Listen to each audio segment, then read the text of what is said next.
श्री नवनाथ भक्तिसार कथामृत अध्याय 1 मंगलाचरण 9 नारायणांपैकी मच्छिंद्रनाथाचा जन्म आणि त्यांची तपश्चर्या.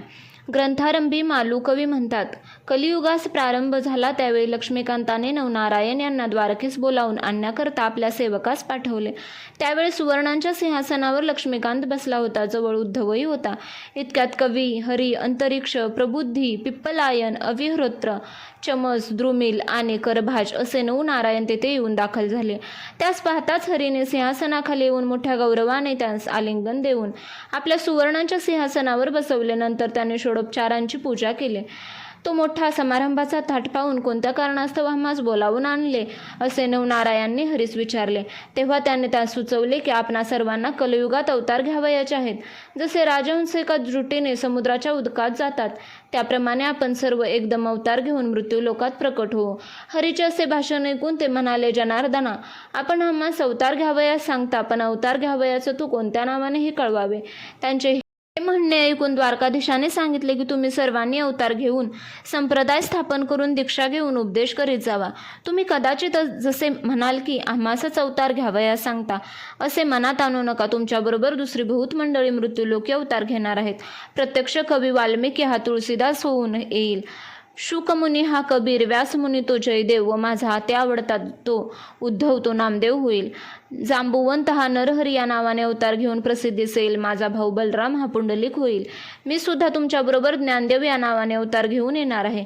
कैलासपती शंकर हा निवृत्ती होईल. ब्रह्मदेव हा सोपान या नावाने अवतार घेऊन प्रसिद्धीस येईल. आदिमाया ही मुक्ताई होईल. हनुमंत हा रामदास होईल. मजशी रममान होईल. मजशी रममान होणारी जी कुब्जा ती जनी दासी या नावाने उघडकीस येईल. मग आपणाकडून होईल तितके आपण कली मध्ये भक्ती महात्म्य वाढवू. अवतार कोणत्या ठिकाणी व कशा रीतीने घेऊन प्रगत व्हावे ते सविस्तर कळण्याविषयी नवनारायणांनी पुन्हा विनंती केली. तेव्हा हरीने त्यांना सांगितले की पराशर ऋषीचा पुत्र जो व्यासमुनी त्याने भविष्य पुराणात हे पूर्वीच वर्णन करून ठेवले आहे. पूर्वी ब्रह्मदेवाचा वीर्यापासून 88,000 ऋषी निर्माण झाले. त्याच प्रसंगी वीर्याचा काही भाग ठिकाणी पडला आहे. पैकी थोडासा भाग 3दा यमुनेत पडला. त्या 3 भागांपैकी 2 भाग द्रोणार्थ पडले व 1 भाग यमुनेतील पाण्यात पडला. ते वीर्य लागलेच एका मच्छीने गिळले. तिच्या उदरात कवी नारायणाने जन्म घेऊन मच्छिंद्रनाथ या नावाने जगात प्रगट व्हावे.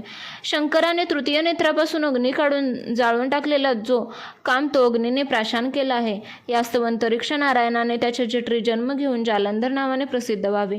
ते अशा रीतीने की कुरुवंशात जनमे राजाने नागसत्र केले आहे. त्याच्याच वंशात बृहद्रवा राजा हवन करील तेव्हा द्विमूर्धन म्हणजेच अग्नी गर्भ सांडेल. त्या प्रसंगी जालंधराने त्या यज्ञकुंडात प्रकट व्हावे. 88,000 ऋषी झाले तेव्हा ब्रह्मदेवाच्या वीर्याचा काही अंश रेवातीरी सुद्धा पडला आहे. ते चमस नारायण याने रेवणसिद्ध या नावाने प्रकट व्हावे. त्याच वीर्यापैकी थोडासा अंश एका सर्पिणीलाही मिळाला होता. तो तिने प्राशन केला. मग जनमेजय राजा सर्पसत्रात ब्राह्मणांनी साऱ्या सर्पांची आहुती दिली. त्या समयी हिच्या उदरात ब्रह्मबीज आहे असे जाणल्यावरून त्या सर्पिणीला आस्तिक ऋषीने वडाच्या झाडाखाली लपवून ठेवले. पूर्ण दिवस भरल्यानंतर ते अंडे तेथेच झाकून निघून गेले. ते अंडे अजून तेथे होते तसे आहे. त्यात अविह्रोत्र नारायणाने जन्म घेऊन वटसिद्धी नागनाथ या नावाने प्रसिद्ध व्हावे. मच्छिंद्रनाथ याने सूर्यरेत प्रास्तिस्तव मंत्र म्हणून दिलेले भस्म उकिरड्यावर पडेल. त्यात सूर्य आपले वीर्य सांडेल. ते उकिरडामय असेल. त्यात हरिनारायण याने गोरक्ष या नावाने प्रकट व्हावे. दक्षाच्या नगरात त्याची कन्या पार्वती हिला लग्न समारंभासमयी पाहून ब्रह्मदेवाचे वीर्य गळाले. त्या समयी त्यास परम लज्जा उत्पन्न झाली. मग ते वीर्य रगडून चौफेर केले. त्यावेळी एके बाजू 60,000 ठिकाणी झाले. त्याचे 60,000 वालखिल्य ऋषी झाले. दुसऱ्या अंगाचे केराबरोबर भागीरथी नदीमध्ये पडले. ते कुश बेटात गेले. ते अद्यापि तेथे तसेच आहे. त्यास्तव पिप्पलायन नारायणाने तेथे प्रगट होऊन शरपटीनाथ नावाने प्रसिद्ध व्हावे. भर्तरी या नावाने भिक्षापात्र कैलिक ऋषीने अंगणात ठेविले होते. त्यात सूर्याचे वीर्य अकस्मात पडले. ते त्याने तसेच जपून ठेवले आहे. त्यात ध्रुममीन नारायणाने संचार करून भर्तरी या नावाने अवतीर्ण व्हावे. हिमालयाच्या अरण्यात सरस्वतीच्या उद्देशाने ब्रह्मदेवाची वर्य गिळाले. त्यातले थोडेसे जमिनीवर पडले. त्यावरून वाघ चालल्यामुळे त्याच्या पायात राहिले व थोडेसे हत्तीच्या कानात पडले. त्यात प्रबुद्धाने संचार करून कानिफा या नावाने प्रगट व्हावे. गोरक्षाने चिखलाचा पुतळा केला. त्यात करभंजनाने संचार करावा. अशा रीतीने कोणी कोठे व कसे जन्म घ्यावयाचे याही नवनारायणांच्या खुलासेवर समजूत करून दिले. मग ते आज्ञा घेऊन तेथून निघाले व मंदराचरावर गेले. तेथे शुक्राचार्यांच्या समाधीजवळ समाधीस्थ होऊन राहिले. पुढे हे 9 शुक्राचार्य असे 10 जण निघाले.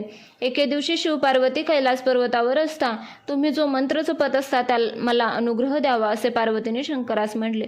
हे ऐकून तो तिला म्हणाला, मी तुला त्या मंत्राचा उपदेश करेन, पण यासाठी एकांत स्थान पाहिजे. तर चल आपण ते कोठे आहे त्याचा शोध करू असे म्हणून ती उभयंता एकांत स्थान पाहावयास निघाली. ती फिरत फिरत यमुनेवर आली. तेथे मनुष्याचा वास नव्हता. यामुळे ते स्थान त्यांनी पसंत केले व तेथे ती उभयता बसली. तेथे पार्वती सुंदर मंत्रोपदेश करू लागले. पण ज्या एका मच्छाने ब्रह्मवीर्य गिळून यमुनेत प्रवेश केला होता ती गर्भिणी जवळच उत्कात होती. तिच्या उदरातील गर्भ तो मंत्र ऐकत होता. त्याने करून त्यास शुद्ध ज्ञान प्राप्त झाले. त्या द्वैत भाव नाहीसा होऊन तो ब्रह्मरूप झाला. उपदेश संपल्यावर उपदेशाचे सार काय समजलीस म्हणून शंकराने पार्वतीस विचारले. इतक्यात मच्छिंद्रनाथ गर्भातून म्हणाला की सर्व ब्रह्मरूप आहे. हा ध्वनी ऐकून शंकराने तिकडे पाहिले तेव्हा च्या उदरी कवी नारायणाने संचार केल्याचे समजले. मग त्या शंकराने सांगितले की तुला माझा उपदेश ऐकल्याने पुष्कळ लाभ झाला, परंतु हाच उपदेश मी तुला दत्तात्रयांकडून करवीन.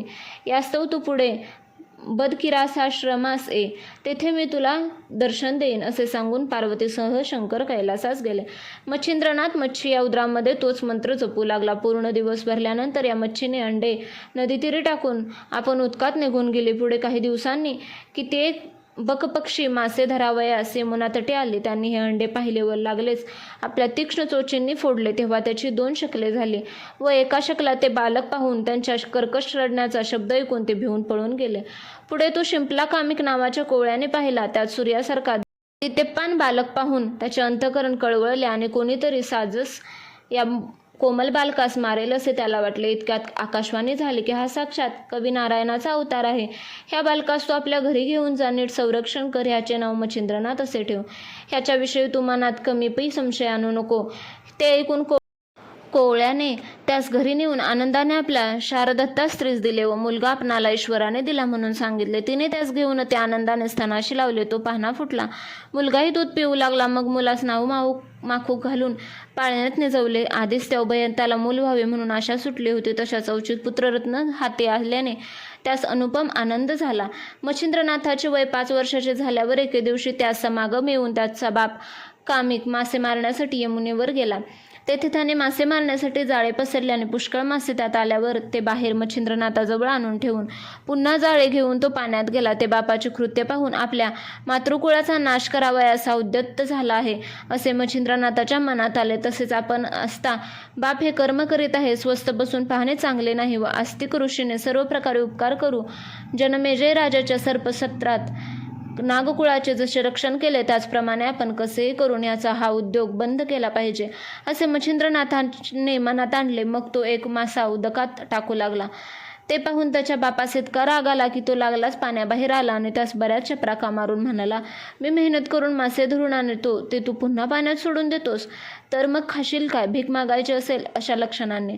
असे बोलून तो पुन्हा उत्कात शिरला.